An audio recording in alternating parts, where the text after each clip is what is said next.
adda baasi kan kee yoo ta'e anaafsi adda baanasin jetteemi hoo kan kee ta'e fidi kottu mucaa hoo kan kee ta'uu baate dhiisi kottu maal gootaa achi kan teechu mee maaluma hojjetta yaanni kee maalidha laal Said sadaffaa fi arfaffaa nan dabaladha jettee jaartii biraa nan dabaladha jettee ayyuun hin beektu gawwaadha jettee homaa hin fiddu jettee waa takka gootee ani siin tuqu ishii garuu ani garuu ishii jechuudha biyya keessa makee biyya waliin walitti makee akka jaartii kee fi ishee adda baastee hin beekne godheen ishee ajjeesu dubartoonni Saiditti dhiyaatan Said malee jettanii bobbochan kunniin of eegaa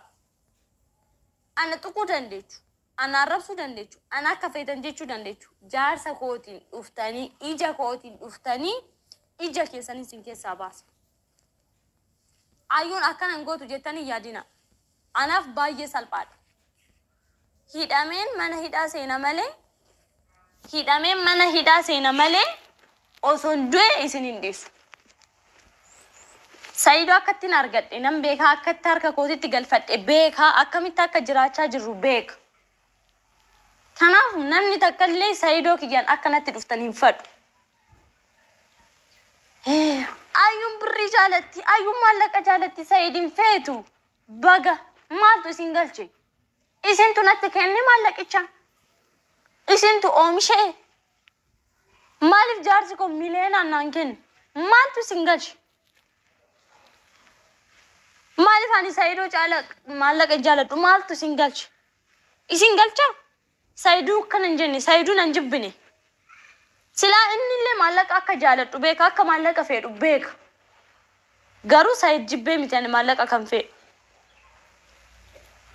beektanii ani Said jibbee miti maallaqa kan jaaladhu kabbaadiitu jira jedhe baasi jedhin wallaahi haa baasi jedhin ani ofitti namana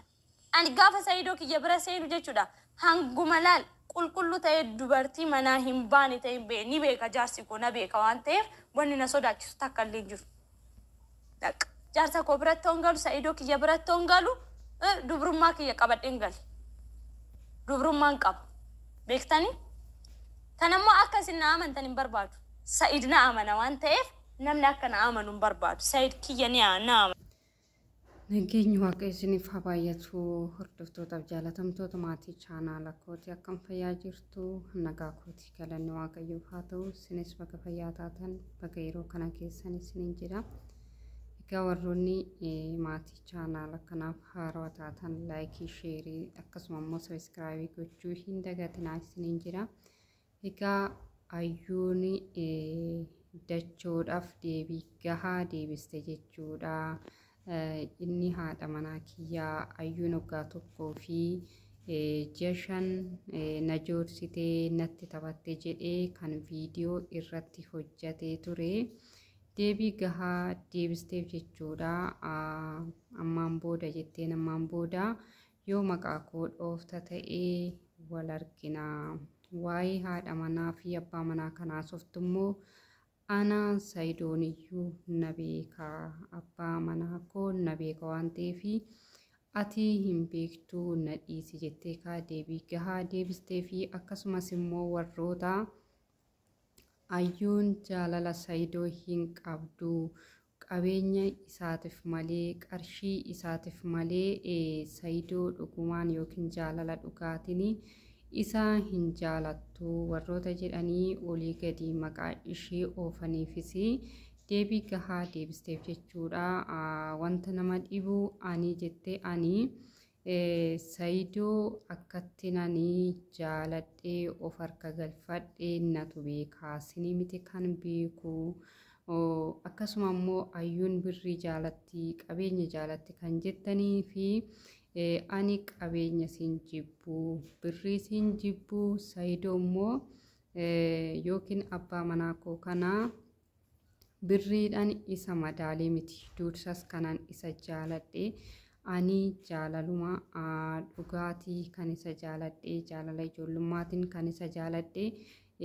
bu'aa bayii hedduu keessa dabarsee isa argadhe waan ta'eef akka sinaasoftanii miti jettee uummata miidiyaa irra jiru deebiste jechuudha. Dhugaa dubbachuudhaaf yoo ta'e osoo ayyuun dhugumaa qarshii jaalatte ta'ee Sayidoodhaaf iddoo hin qabdu ta'ee gaafa dhaabbanni riil isteetii Finfinnee keessatti mana siif kennina